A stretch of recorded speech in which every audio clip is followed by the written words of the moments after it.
ჩვენ დააბრუნდით ეთერში სტუმართან ერთად ოკუპირებული ტერიტორიებიდან იძულებით გადაადგილებულ პირთა განსახლებისა და ტოლთა მინისტრი ბატონი დავით არახველიძე გახლავთ ჩვენი სტუმარი. დიდი მადლობა. წაგართმევ სიტყვას, იმიტომ რომ მე ორი მნიშვნელოვანი ინფორმაცია მაქვს ახლა, რომელსაც ერთს ვიტყვი თავში, ერთს ბოლოში. თავში ვიტყვი იმას, რომ დღეს ბატონი დავითის დაბადების დღეა და გილოცავთ. და ძალიან კარგად დაემთხვა თქვენი სტუმრობა დღეს ჩვენთან. დიახ, ასე რომ გავიგეთ ეს და ძალიან გვინდა რომ დიდი წარმატებები გისურვოთ ამ ძალიან ძნელ საქმეში. ბატონ დავით, მოდი თავიდან გამსაზღვროთ დევნილის სტატუსი, აი კონკრეტულად ის ადამიანები, ვინც თქვენგან ითხოვენ თქვათ დახმარებას და ვისთანაც თქვენ ვალდებულები ხართ. დიდი მადლობა მოწვევისათვის, მივესალმები ტელემაყურებელს. ეს თემა ნამდვილად მტკივნეული და ძალიან მნიშვნელოვანია სახელმწიფოებრივი თვალსაზრისით. დევნილები არიან ჩვენი თანამემამულენი, ვინც დღეისათვის საქართველოს ოკუპირებულ ტერიტორიებზე ცხოვრობდნენ მუდმივად. აფხაზეთში და სამოჩაბლოში და შემდეგ საომარი მოქმედებების გამო იძულებული გახდნენ დაეტოვებინათ ეს ტერიტორია.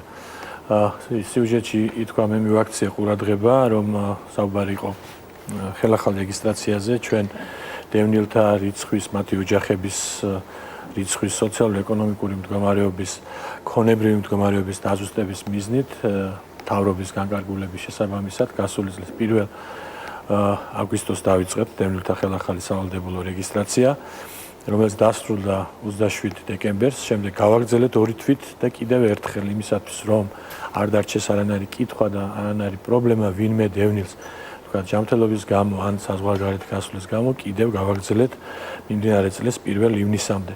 ძალიან საინტერესო შედეგები მიიღეთ ამ რეგისტრაციის შემდეგ, იმიტომ რომ რიცხვიც კი შეიცვალა, ბატონ დავით, თუ არ ვცდები, იმიტომ რომ აღმოჩნდნენ ადამიანები, რომლებსაც ეს სტატუსი რეალურად არ ეკუთვნოდა. დიახ, მიზნებს შორის ერთ-ერთი მიზანი რეგისტრაციისა იყო იმ ინფორმაციის გადამოწმება, რომელსაც ჩვენ მუდმივად ღებულობდით დევნილებისგანაც და საზოგადოების სხვა წევრებისგანაც იმის თაობაზე, რომ გასული წლების მანძილზე დევნილთა საზოგადოებას მიეთმასნა ბევრი არაკეთილსინდისიერი ადამიანი, რომლებმაც სხვადასხვა საშუალებებით მოიპოვეს ეს სტატუსი და იმ წილ დახმარებაშიც კი შეეზიარენ დევნილებს, რასაც ახერხებდა სახელმწიფო, რომ სხვადასხვა ეტაპზე მიეცა დევნილებისთვის. თუმცა მათ შორის საბინაო საკითხებიც წყდებოდა და ასევე ზოგიერთმა მოახერხა, რომ მიიღო საცხოვრებელი ფართი, მაშინ, როდესაც ჯერ კიდევ სულ მცირე 35,000 ოჯახი არის უბინაო მდგომარეობაში. დიახ, ბატონ დავით, ეს ალბათ უმთავრესი პრობლემაა და სწორედ ამ პროექტის შესახებ მინდა გკითხოთ, რომელიც ტენდერი გამოცხადებულია, რა ეტაპზეა ეხლა და რეალურად გადაწყვეტს თუ არა პრობლემას ეს კონკრეტული პროექტი და რამდენი ადამიანის დაკმაყოფილებას გულისხმობს? მოგახსენებთ, ქართული ოცნების ხელისუფლებამ მოსვლის პირველი დღიდანვე, ანუ 2012 წლის ოქტომბრის თვიდან დავიწყეთ ბუნებრივია ამ საკითხის შესწავლა სიღრმისეულად და შევახსენებ მაყურებელს და თქვენ შეგახსენებთ, რომ იმ დროისათვის მდგომარეობა იყო მძიმე ძალიან, სამინისტროს ეზოში მიმდინარეობდა მუდმივი პროტესტი, გაშლილი იყო კარვები, დევნილები იჭრებოდნენ ყველა სახის საკუთრების შენობებში და ნოემბრის თვისათვის მდგომარეობა მიაღწია პიკს. ქვეყნის მასშტაბით იყო 60-მდე ობიექტი, სადაც 6,000-ზე მეტი დევნილი იყო უკანონოდ შეჭრილი. ეს გამოწვეული იყო იმით, რომ მათ არ ჰქონდათ იმედი იმისა, რომ რაც მოხდა განვლილი 20 წლის მანძილზე, თქვათ ამის გადაწყვეტა სამართლიანად და დროში მოხდებოდა ახალი ხელისუფლების მიერ, ამიტომ ისინი გამოვიდნენ პროტესტის გამოსახატავად. ჩვენ ძალიან მოკლე ვადაში ხელისუფლებამ მაშინდელ პრემიერთან ბატონ ბიძინა ივანიშვილთან შეთანხმების შედეგად მათ განუცხადეთ, რომ ქართული ოცნების ხელისუფლება თავის საარჩევნო ვადაში გააკეთებს მაქსიმუმს შესაძლებლობისა იმისათვის, რომ ეს პრობლემა ძირითადში წვავე რაც არის, ის დაიძლიოს ამ 4 წლის მანძილზე. ბატონმა ირაკლი ღარიბაშვილმა განავითარა ეს დამოკიდებულება და მიდგომა და თქვენ მიადევნეთ თვალყური ალბათ და მთელმა საზოგადოებამ ნახა ბოლო განცხადებები იმისა, რომ იმის თაობაზე, რომ ხელისუფლებისთვის დევნილთა განსახლების პრობლემის მოგვარება არის ერთ-ერთი პრიორიტეტი. და შეტანილი იქნა გარკვეული კორექტივები, მე ვიტყოდი ფუნდამენტურად მიდგომებში. ხელისუფლებამ შეცვალა დისკრიმინაციული ფორმა მიდგომა დევნილების მიმართ, რომ მათ აკრძალული ჰქონდათ თბილისში ახალ მშენებლობებში ბინის მიღება. ასევე ძირითადი ტენდენცია ადრე იყო განტვირთვა ქალაქებისა და გაშვება რეგიონებში ფოცხოვეთწერი გახსოვთ. ამ პოლიტიკამ თავის დროზე შედეგი არ მოიტანა. ყველა დაუბრუნდა იმ ადგილს, სადაც როგორღაც შეძლო ადაპტირება და როგორღაც მოახდინა ინტეგრირება. ჩვენ ამას დავაკვირდით და მივხვდით, რომ მათთვის უნდა მიგვეცა პირობა, რომ ჩვენ დევნილების განსახლებას მოახდენთ იქ, სადაც მათ განიცადეს ინტეგრაცია ამ 20 წლის მანძილზე. აი ზუსტად ეს არის ალბათ არგუმენტი იმისთვის, როდესაც არის საუბარი, რომ თბილისი ძალიან გადაიტვირთა და თბილისმა მიიღო ძალიან ბევრი ადამიანი. აი სწორედ ამ არგუმენტის საპირისპიროდ შეგვიძლია თუ არა იმის გამოყენება, რომ 20 წელი ადამიანმა უკვე შეძლო თავის სოციალური გარემოს შექმნა ქალაქში და მისთვის უკვე სხვაგან გადაადგილება შეიძლება კიდევ უფრო ახალი პრობლემის მიზეზიც გახდეს. დიახ, ზუსტად ამაში არის პრობლემის არსი. თბილისში დღეისათვის 103,000 ოფიციალურად რეგისტრირებული დევნილი ცხოვრობს. ეს არის დაახლოებით 35,000 ოჯახი. აქედან მრავალმა შეძლო თვით მოეგვარებია თავის პრობლემა. იგივე თვით დასაქმების თემა ყველაფერი. ბინად შეიძინა, ზოგს ბიზნესიც წარმატებული აქვს და ღმერთმა ყველას ხელი მოუმართოს, მე მხოლოდ კეთილი სურვილები მინდა მათ მიმართ. მაგრამ გამოთქვა, მაგრამ სამწუხაროდ 20,000-მდე ოჯახი დღემდე რჩება თბილისში მაცხოვრებელი უბინაოდ, ანუ ან ცხოვრობს ნაკირეებში, ან ცხოვრობს ძალიან დაზიანებულ კოლექტიურ ეგრეთ წოდებულ ცენტრში, ან ცხოვრობს ნათესავთან. მათ შორის ჩვენი ბოლო აღწერის შედეგებიდან გამომდინარე 15,000-მდე არის მწვავე და საჭიროებს საბინაო პრობლემის სწრაფად მოგვარებას. ამიტომ ჩვენ მოუბრუნდებით ამ თემას, მაყურებელი გველოდებოდა შემდეგ უკვე კონკრეტულად რამდენი ადამიანის პრობლემას მოაგვარებს ეს პროექტი. დაუბრუნდეთ. მოგესალმებით, გისმენ. გამარჯობათ, მოგესალმებით ყველას. შეკითხვა მაქვს ბატონ მინისტრთან. დიახ. მე ვარ ახლა მე რა მამა ჩემი იყო სამაჩაბლოდან. სოფელ კემერტიდან. იქ ქონდა ქონება სახლი ყველაფერი, დავკარგეთ სამწუხაროდ ეს ყველაფერი. მაგრამ სტატუსზე შეტანილი მქონდა. სტატუსი არ მიანიჭეს მამა ჩემს. სამწუხაროდ გარდაიცვალა მამა ჩემი აღარ არის რომ ახლა მე მქონდა იქ ქონება სახლი, კარი ყველაფერი რომელიც იყო ჩემს სახელზე გაფორმებული. ამ შემთხვევაში რა ხდება მაინტერესებს. კი ბატონო. მე დავასრულებ პირველ კითხვას, რომ არ დარჩეს ბოლომდე დაუსრულებელი პასუხი. ანუ ჩვენ მივხვდით და განვაცხადეთ, რომ ძველი შენობების რეაბილიტაციით ამ პრობლემას არ ეშველება. ამიტომ უნდა განხორციელდეს ახალი მშენებლობები. და დავიწყეთ ამ მიმართულებით საქმიანობა. ეკონომიკის სამინისტრომ ჩვენ ამისათვის გადმოგცა 30,000 ჰექტარი მიწის ფართობი საქართველოს მასშტაბით, სხვადასხვა ნაკვეთებად. მათ შორის ერთ-ერთი ნაკვეთი არის ის, რომელზედაც თქვენ უკვე ისაუბრეთ, ეს არის კრწანისის დასახლებაში 4,7 ჰექტარი მიწის ფართობი, ეს არის თბილისის ფარგლებში, სადაც დაპროექტდა 8-22 სართულიანი კორპუსის მშენებლობა, სადაც გათვალისწინებულია 2088 ბინა დევნილთა ოჯახებისათვის. ამის პარალელურად განიხილება ძალიან საინტერესო იდეა თბილისში დაუმთავრებელი მშენებლობების სახელმწიფოს მხრიდან გამოსყიდვის თაობაზე. მე სწორედ ამ შეხვედრიდან გესტუმრეთ თქვენ. დაახლოებით 2 კვირაში მენეშენეთა ასოციაცია და აქ ჩართულია ძალიან აქტიურად მთავრობის ეკონომიკური საბჭო წარმოადგენენ წინადადებებს და ჩვენ შეიძლება ძალიან საინტერესო კიდევ ერთი პროექტი განვიხილოთ. ეს კერძო სექტორსაც ეხება. დიახ, კერძო სექტორსაც ეხება. ანუ თბილისში შეჩერებული მშენებლობების დასრულება და შემდეგ მათი გამოსყიდვა დევნილთა საჭიროებისათვის. მთლიანობაში როგორც გითხარით 15,000-მდე გვინდა რაც შეიძლება მალე თბილისში და აქ სიუჟეტში ითქვა სხვა რეგიონების თაობაზე. დიახ, პრემიერ-მინისტრი ბრძანდებოდა შაბათ-კვირას იმერეთის რეგიონში. მან მოინახულა სულ ახლახან ჩვენს მიერ გადაცემული ობიექტი ზესტაფონში. დევნილებისათვის ზესტაფონში ჩვენ 134 ოჯახს გადავეცით. გასული წლის ბოლოს საცხოვრებელი ფართები და ასევე მივიღეთ მიწის ფართობი, დავაპროექტეთ და მზად ვართ იმისათვის, რომ დავიწყოთ მშენებლობა ქალაქ ქუთაისში. დიდი ბოდიში უნდა შეგაწყვეტენ რეგიონებზე აუცილებლად ვისაუბრებთ, იქნებ მაყურებელს უპასუხოთ და კიდევ ერთი მაყურებელი. მაყურებელმა სამაჩაბლოდან მამა ყავდა სამაჩაბლოდან, როგორც ბრძანა, რომელსაც ჰქონდა შეტანილი განცხადება სტატუსის თაობაზე და არ მიეცა სტატუსი. მე ხა დეტალები გამიჭირდება, ქონება ჰქონდათ მათ, როგორც გავიგე სიუჟეტიდან, ოკუპირებულ ტერიტორიაზე, ქონება და მუდმივად იქ ცხოვრება ოკუპაციამდე პერიოდში ცოტა სხვადასხვა თემაა, ბევრი არის განსაკუთრებით სამაჩაბლოდან ყოფილი თბილისში ან რუსთავში მაცხოვრებელი, რომელსაც ჰქონდა იქ ქონება, ასეთებს დევნილი სტატუსი არ მიენიჭათ, ხოლო რაც შეეხება მათ ქონებას, ეს არის ოკუპირებულ ტერიტორიებზე დარჩენილი უძრავი ქონების რესტიტუციის საკითხი, ანუ უფლების აღდგენის და შემდეგ მემკვიდრეობის ამ უფლების გადაცემის საკითხი, რომელიც ახალმა კანონმა, რომელიც ჩვენ მიმდინარე წლის 1 მარტიდან შევიყვანეთ მოქმედებაში ძალაში, ამ კანონმა ეს გაითვალისწინა სამაჩაბლოსთვისაც და აფხაზეთისთვისაც.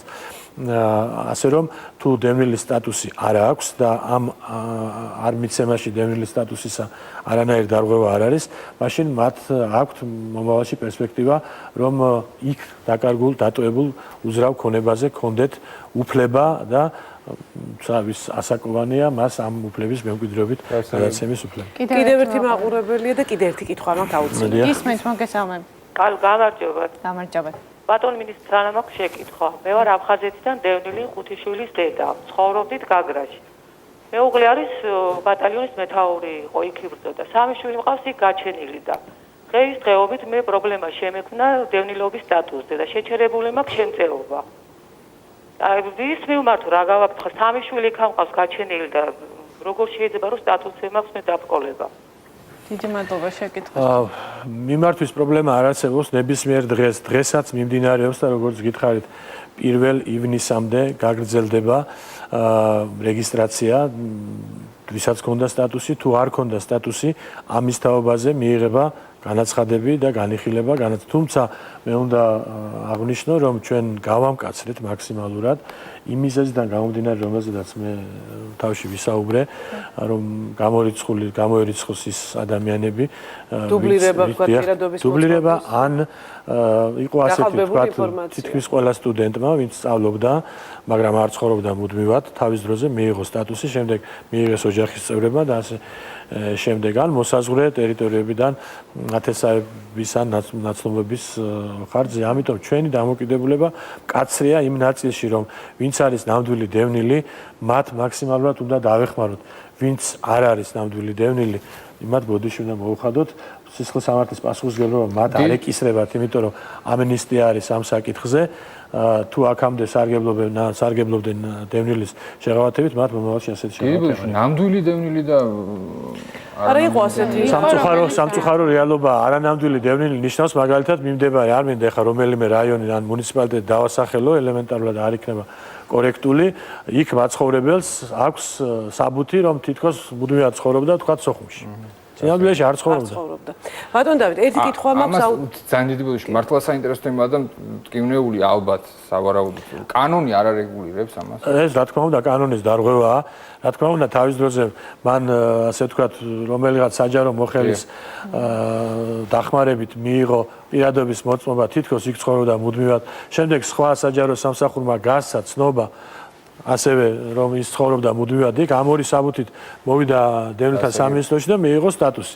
მაგრამ ეხლა რეგისტრაციის დროს ასეთებს, როდესაც ინტერვიუ ჩამოართვეს და კითხეს, თქვენ საცხოვრობდით, ან რომელი სკოლა დაამთავრეთ, ვინ ყავდათ კლასელი, თანაკლასელი, თანამშრომელი სამსახურში, დირექტორი, მეზობელი და ასე შემდეგ, როცა წარმოდგენა არ აქვს, მდინარესაც ჩამოდიოდა, დელოსად იყო და ასე შემდეგ.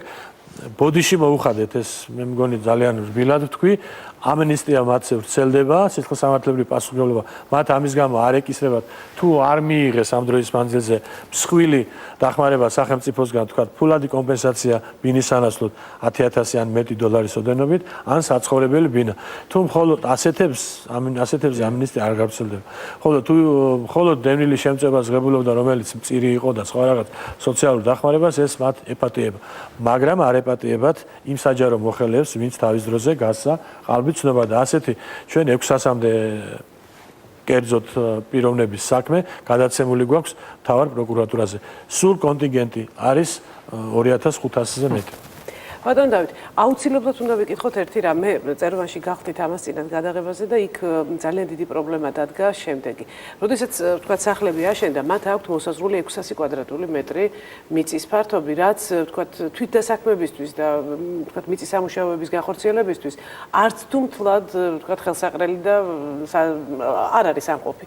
და ხომ არ შეიძლება ახლა რადგან კერძო ბინადმშენებლობის თემებსაც შეიძლება სახელმწიფომ რაღაც უსაშველოს, ხომ არ შეიძლება იგივე მოხდეს ამ შემთხვევაში და რაღაცა სახნავ-სათესი მიწებიც გადაეცეთ ამ ადამიანებს, რომ მათ შესაძლებლობა მივცეთ თვითონვე დაამუშავონ ეს მიწა, მოიყვანონ მოსავალი, გაყიდონ და შემოსავალიც კონდეს. ეს ხომ სახელმწიფოს პირიქით წაადგება იმაში, რომ ნაკლები თქვა იქნება. დიახ, თქვენი წინადადება რა თქმა უნდა სწორია და კარგია. იმ თვალსაზრისით გადაეცეს ყველას იმ რაოდენობის მიწა, რამდენიც მას სურს და შეუძლია რომ დაამუშავოს და ასეთი ბევრი მაგალითი გვაქვს ჩვენ, თუმცა ყველასათვის საკმარისი არ არის და თანაც მისთვის ძალიან ახლო მანძილზე ცოტა ძნელია. ეს 600 კვადრატი თქვენ რო ბრძანეთ, ეს აქვს სახლთან. იმდებარე და სამწუხაროდ იქ არ არის იმის შესაძლებლობა, რომ თქვათ 1 ჰექტარი ან 2 ჰექტარი სასოფლო სამეურნეო დანიშნულების მიწა სახლთან ახლოს ყველას კონდეს. თუმცა მოშორებით არის შესაძლებელი, მაგრამ სამწუხაროდ არ არის. ნახე ნინო, შეეხო დასაქმების თემას მინდა შეგეკითხოთ, თუ არის რაიმე პროექტები მათი გადამზადების, დასაქმების და განათლების კუთხით, იმიტომ რომ ეს ძალიან მნიშვნელოვანი ფაქტორია მათთვის, გარდა იმისა, რომ საცხოვრებელი ბინით უნდა იყვნენ უზრუნველყოფილი. დიახ. ეს არის ნომერ მეორე და სერიოზული პრობლემა, ანუ შემოსავლის წყაროები. თუმცა აქვე ვიტყვი, რომ განსახლების პრობლემის გადაწყვეტა გარკვეულწილად გადადგმული ნაბიჯია წინ ამ გზაზე. იმიტომ რომ კერძო სექტორში ნაქირაებინებში მცხოვრები დევნილები, რომელთა რაოდენობა 60-70%-ია, აი პირდაპირ გვეხვეწებიან, გვემუდარებიან, რომ ბინის ქირას მაინც ნუ გადამახტევინებთ. აქ მაინც მომეხმარეთ და ამ გამოთავისუფლებულ თანხას და სხვა შესაძლებლობებს ის მოახდენს აკუმულირებას, რომ თავისი შემოსავლის წყაროებში გადააბანდოს და გამოიყენოს. უნდა ვთქვა წუხილით, რომ რაიმე მასშტაბური ან მნიშვნელოვანი პროექტი ჩვენ აქ არ აგვაქვს.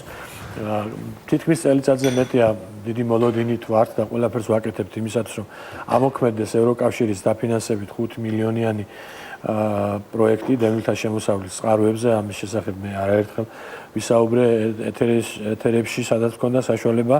ეხლა ბოლო ეტაპია. გადის მთავრობას დასამტკიცებლად სამოქმედო გეგმა, სტრატეგია უკვე დამტკიცებულია.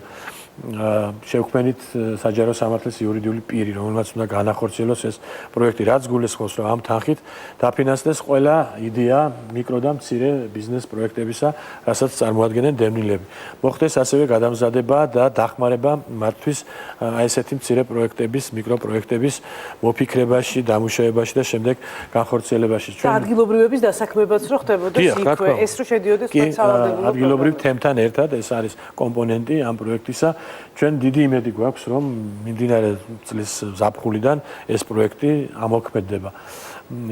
რაც შეეხება განათლებას, აქაც ჩვენ გვაქვს მცდელობები, თქვათ, ჩვენ გვაქვს სამინისტროსთან დევნილთა მეგობართა კლუბი.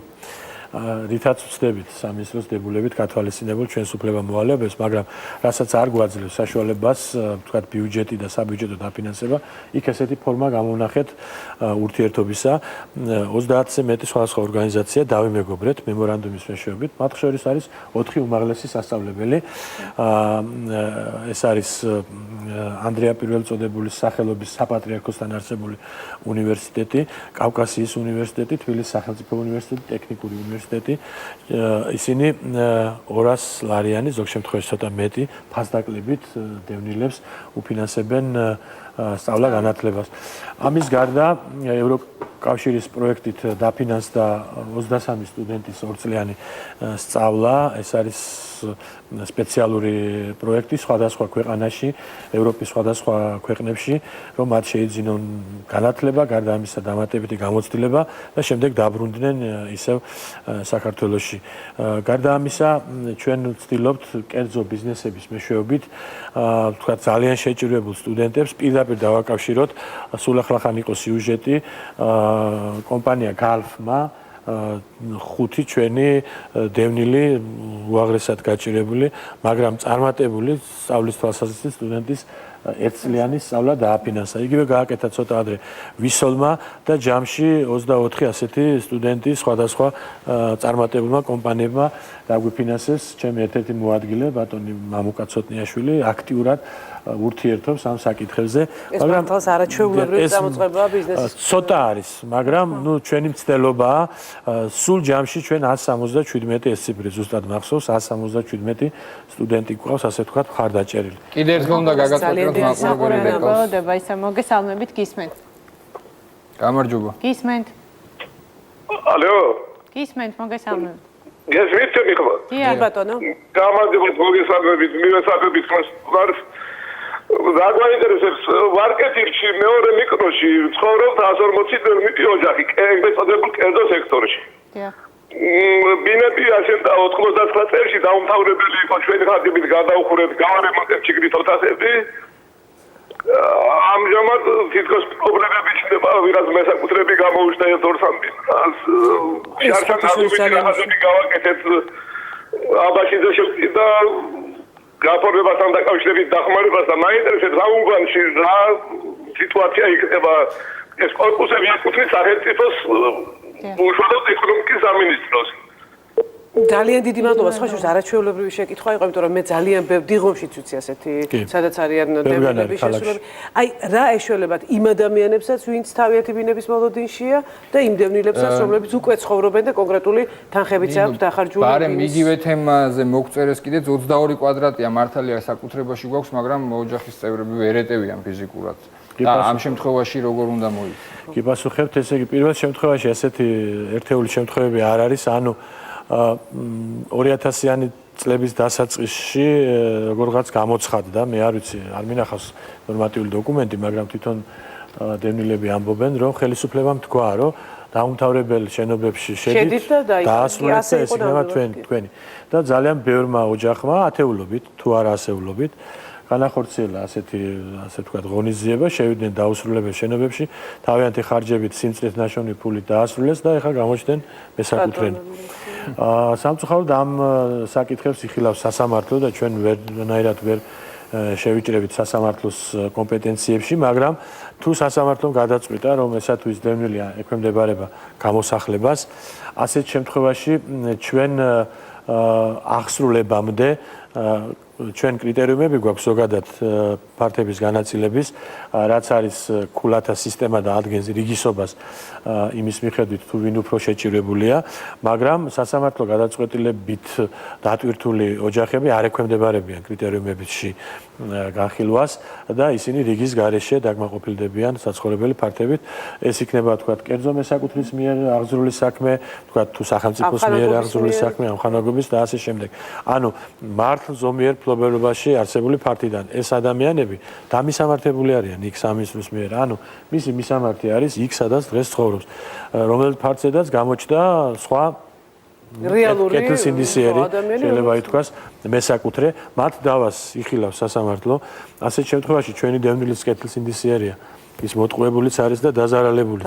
მაგრამ თუ სასამართლო გადაწყვეტს საკითხს მესაკუთრის სასარგებლოდ და გამოიტანს გადაწყვეტილებას, რომ უნდა გამოსახლდეს ჩვენი დევნილი ოჯახი დაკავებული ფართიდან, ასეთ შემთხვევაში ჩვენ მათ ურიგოთ, ანუ კრიტერიუმების გარეშე პირველ რიგში უზრუნველყოფთ საცხოვრებელი ფართები.